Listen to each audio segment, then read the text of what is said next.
વિદ્યાર્થી મિત્રો, હવે આપણે થોડા વ્યવહારો કોયડાઓ જોઈએ, જેમાં આપણે ક્ષેત્રફળ શોધતા શીખીશું. અહીં આપણને રકમ આપેલી છે કે અરબાસ્તેના રસોડાના ભોંયતણીએ લાદી બેસાડવા ઈચ્છે છે. હવે આ જે લાદી છે એ ચોરસ છે, જેનું માપ છે એ 10 સેમીનું છે. ચોરસ લાદી જે છે એની એક બાજુનું માપ 10 સેમી છે, એટલે ચારે બાજુ 10 10 10 10 સેમીની બાજુ છે. હવે તેનું રસોડું 220 સેમી લાંબુ અને 180 સેમી પહોળું છે, એટલે કે રસોડું જે છે એ લંબચોરસ છે. તો તેને કેટલી લાદીની જરૂર પડે? હવે આપણને કઈ રીતે ખબર પડે કે લાદી કેટલી જોઈશે? અહીં જ આપણે ક્ષેત્રફળનો ઉપયોગ શીખીશું.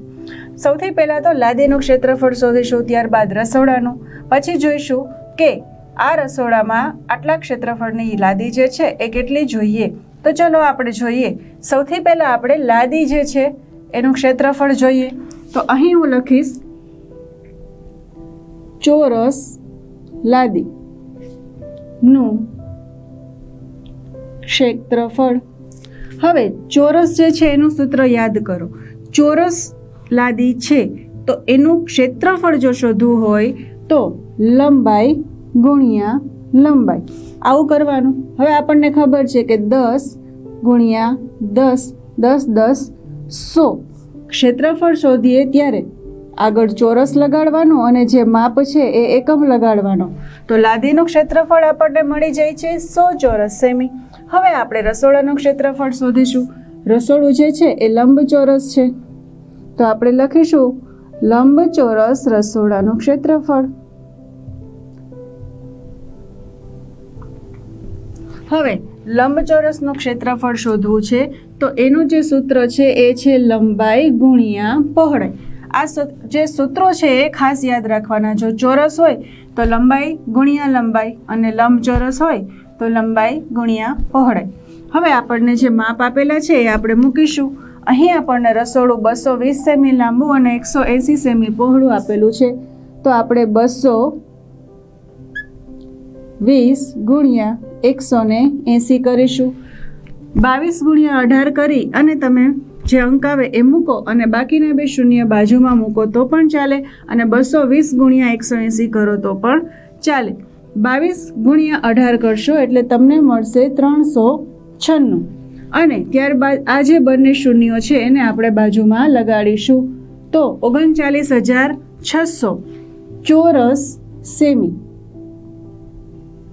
કારણ કે માપ જે છે એ સેમીમાં છે અને આપણે શોધ્યું છે એ ક્ષેત્રફળ છે.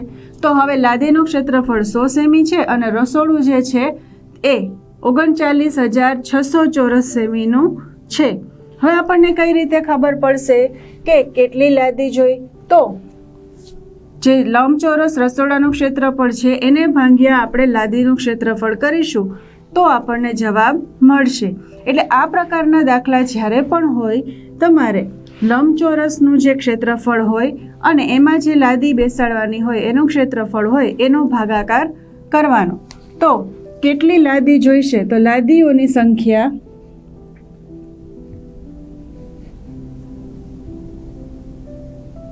બરાબર. હવે આપણે લખીશું રસોડાનું જે ક્ષેત્રફળ છે એ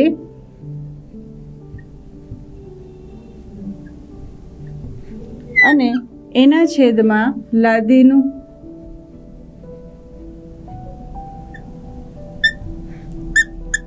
બરાબર. આપણે 39600 એના છેદમાં લખીશું 100.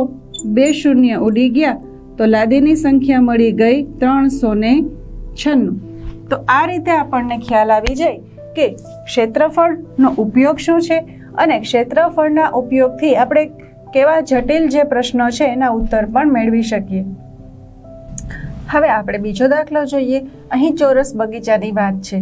આપણને આ જે રકમ છે એમાં આખી પરિમિતિનું માપ આપી દીધું છે અને એ પરથી આપણે એક બાજુનું માપ શોધવાનું છે.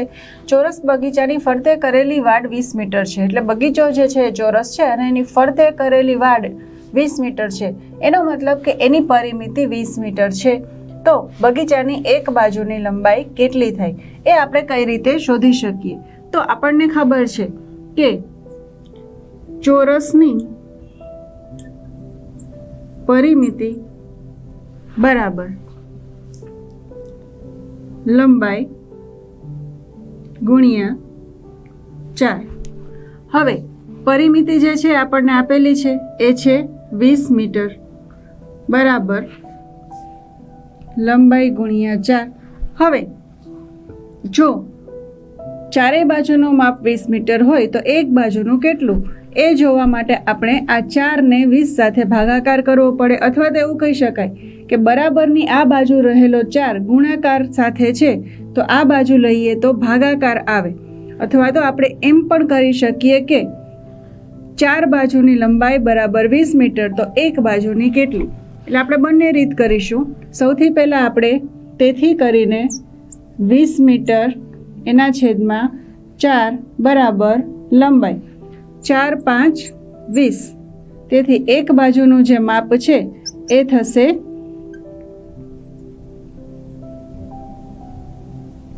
5 અને મીટર.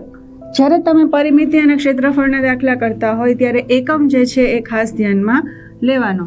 હવે આપણે બીજી રીત કરીએ, અથવા કરીને આપણે એની બીજી રીત કરીએ, જેમાં આપણે લખીશું કે 4 બાજુ બરાબર 20 મીટર તો એક બાજુ બરાબર કેટલા. હવે કરીશું ચોકડી ગુણાકાર.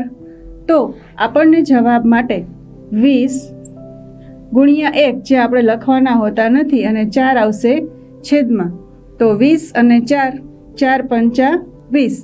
તો એક બાજુનું જે માપ મળે છે એ મળી જશે 5 મીટર. તો આ અથવા આ બેમાંથી કોઈ પણ એક રીત તમે કરી શકો.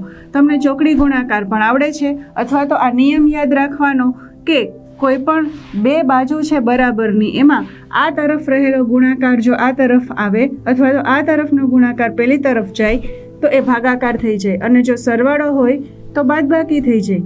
જો બાદબાકી હોય તો સરવાળો થઈ જાય, અને જો ભાગાકાર હોય તો ગુણાકાર થઈ જાય. ક્યારે? તો કે બરાબરની દિશા ફેરવે ત્યારે. તો આ રીતે તમે જવાબ શોધી શકો. વિદ્યાર્થી મિત્રો, હવે પછીનો દાખલો જોઈએ. એક પાતળા 20 સેન્ટીમીટર લાંબા વાયરમાંથી લંબચોરસ બનાવવામાં આવે છે. આ લંબચોરસની પહોળાઈ 4 સેમી હોય તો લંબાઈ કેટલી થાય? હવે પ્રશ્ન જે છે જોવામાં અઘરો લાગે પણ સાવ સહેલો છે. અહીં આપણને એવું કહેવામાં આવેલું છે કે 20 સેમી લાંબા વાયરમાંથી લંબચોરસ બનાવવામાં આવેલ છે. તો આ લંબચોરસ 20 સેમી વાયર કે તારમાંથી બનાવેલું છે, એનો મતલબ કે પરિમિતિ 20 સેમી છે. હવે લંબચોરસ જે છે એની પરિમિતિના સૂત્ર પરથી આપણે એની લંબાઈ શોધીશું, કારણ કે લંબચોરસની પહોળાઈ 4 સેમી છે એવું આપણને કીધેલું છે. તો લંબાઈ કેટલી થાય એ જોવા માટે આપણે સૂત્ર મૂકીશું. સૂત્રમાં પરિમિતિ આપણને આપેલી હોવાથી આપણે લંબાઈ આસાનીથી શોધી શકીશું. સૌથી પહેલાં તો આપણે આકાર જે છે એ ભૂલવાનો નહીં. લંબચોરસની પરિમિતિ, અહીં આપણને પરિમિતિ માટે જ પૂછેલું છે, કારણ કે એ માપ આપેલું છે. તો લંબચોરસની પરિમિતિ 2 કૌંસમાં લંબાઈ વત્તા પહોળાઈ. લંબાઈને તમે ઇંગ્લિશમાં L અને પહોળાઈને B કહી શકો. હવે લંબચોરસની પરિમિતિ છે આપણને ખબર છે 20 સેમી છે. હવે અહીં આપણે મૂકીશું 2 કૌંસમાં જે L છે એ આપણે શોધવાનું છે લંબાઈ. તમે અહીંયા લંબાઈનો L પણ લખી શકો અને લંબાઈ પણ લખી શકો. પહોળાઈ આપણને આપેલી છે જે છે 4 સેમી. હવે આપણે જોઈએ 2 ગુણ્યા L બરાબર 2L વત્તા 2 ગુણ્યા 4 બરાબર 8. કૌંસનો મતલબ આ બંને વચ્ચે ગુણાકાર છે, અને અહીં તો 20 સેમી આપેલા જ છે. હવે આપણે શું કરીશું? આ 8ને આ બાજુ લઈશું તો 20 સેમી. હવે યાદ કરો, મેં તમને કહેલું હતું કે બરાબરની પેલી બાજુ કોઈ પણ અંક જાય એટલે એની જે મૂળ નિશાની છે એનાથી વિરુદ્ધ નિશાની થાય. અહીં +8 છે તો -8 થશે. હવે 20માંથી 8 જાય તો 12 સેમી બરાબર 2L અથવા તો 2 ગુણ્યા લંબાઈ. આ બેમાંથી તમે કોઈ પણ એક લખી શકો. હવે આ 2 છે એને આપણે 12ની નીચે લેશું, જે ગુણાકાર સાથે જોડાયેલો છે. તો 12/2 બરાબર આપણને એક બાજુની લંબાઈ મળશે જે છે 6. 2 અને 12 આનો ભાગાકાર કરીએ અથવા તો છેદ ઉડાડીએ, 2 6 12, તો આપણને લંબાઈ મળી ગઈ. તો આ રીતે આપણને ખ્યાલ આવી જાય કે કોઈ પણ માપ આપેલું છે એ પરથી અન્ય માપ કઈ રીતે લઈ શકાય, પણ આપણને સૂત્ર ખબર હોવી જોઈએ. હવે આપણે લખીશું, તેથી એક બાજુનું માપ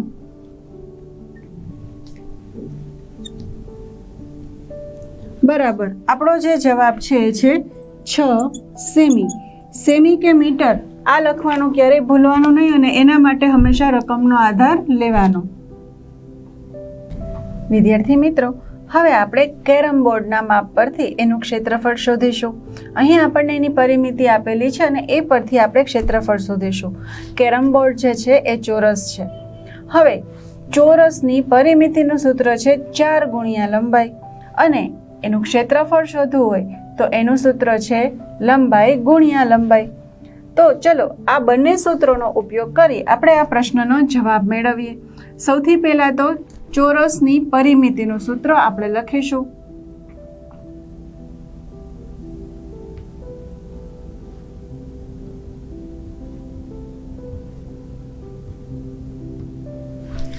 હવે આપણને પરિમિતિ ખબર છે. અહીં આપણને પરિમિતિ આપેલી છે 320 સેમી બરાબર 4 ગુણ્યા લંબાઈ. હવે આપણે એક બાજુનું માપ શોધવાનું છે. શા માટે? કારણ કે એક બાજુનું માપ મળે તો આપણે એના પરથી ક્ષેત્રફળનો સૂત્રનો ઉપયોગ કરી અને ક્ષેત્રફળ શોધીશું.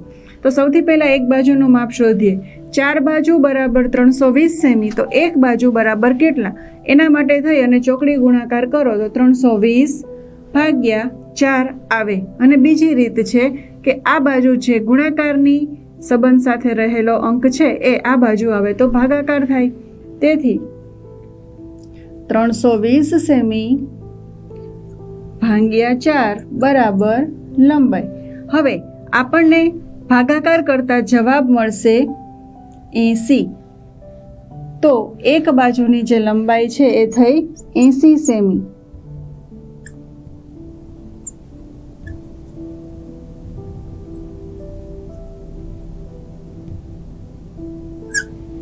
હવે આપણને એક બાજુનું માપ મળી ગયું છે. એના પરથી આપણે ક્ષેત્રફળ પણ શોધીશું. ચોરસનું જે ક્ષેત્રફળ છે એના સૂત્ર લખીશું. તો ચોરસનું ક્ષેત્રફળ બરાબર ચોરસનું ક્ષેત્રફળ શોધવા માટેનું સૂત્ર છે લંબાઈ ગુણ્યા લંબાઈ, અથવા તમે લખી શકો L ગુણ્યા L. હવે આપણને લંબાઈ ખબર છે. એક બાજુની લંબાઈ છે 80. તો બંને માટે આપણે લખીશું 80 સેમી ગુણ્યા 80 સેમી. હવે આપણે કરીશું ગુણાકાર. 8 8 64 અને બંને શૂન્ય બાજુમાં. ક્ષેત્રફળ શોધીએ છીએ એટલે આપણે માપ લખતી વખતે ચોરસ લગાડશું અને જે માપ છે સેમીમાં તો અહીં પણ લખીશું સેમી.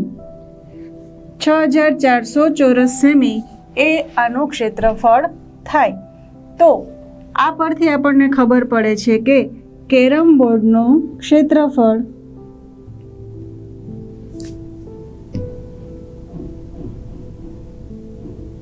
બરાબર 6400 સેમી. જો તમને મીટરમાં કેટલા એવું પૂછવામાં આવે તો આપણને ખબર છે કે 1 મીટર બરાબર 100 સેમી થાય. તો આના છેદમાં 100 લખી અને આપણે પછી 64 મીટર લખી શકીએ. પણ જો તમને પૂછવામાં આવેલું હોય તો